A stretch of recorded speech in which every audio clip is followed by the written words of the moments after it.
But we begin tonight for the first time since the political eruption at the Capitol. Senate Democrats return to the Senate floor with fewer fireworks than expected. Good evening, everyone. I'm Susan Simon. And I'm Sarah Carlson. News 3 political reporter Jessica Arp joins us now live from the state capitol with more on the session today. Jess?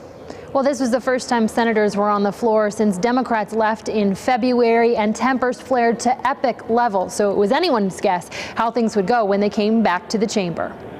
After a tumultuous couple months, it seemed bygones may be bygones on the Senate floor, only it didn't last long. Medicaid is going to be broke by the end of April. You were not here to help us relieve the anxiety that's been created.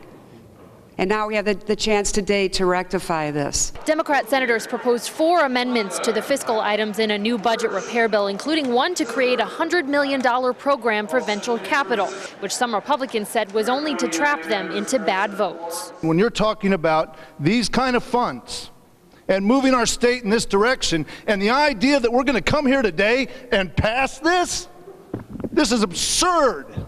Ridiculous. I welcome your interest and your passion. I just wish that you were as passionate about public hearings and all the rest earlier, weeks before. Debate remained rather contained as Republican leadership tried to stem off discussion over collective bargaining since it was not in the bill. In this fake budget repair bill, the credit card borrowing bill, we do an assault on seniors. We do an assault on low-income workers. Not only the integrity of the President of the Senate, but the other members of the majority.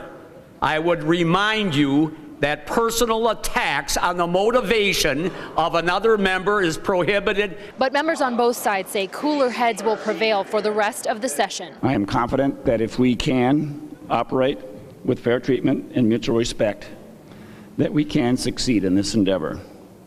It will require statesmanship on all our parts. We have so many things still on our plate that, many members of the caucus certainly were convinced that we needed to move forward.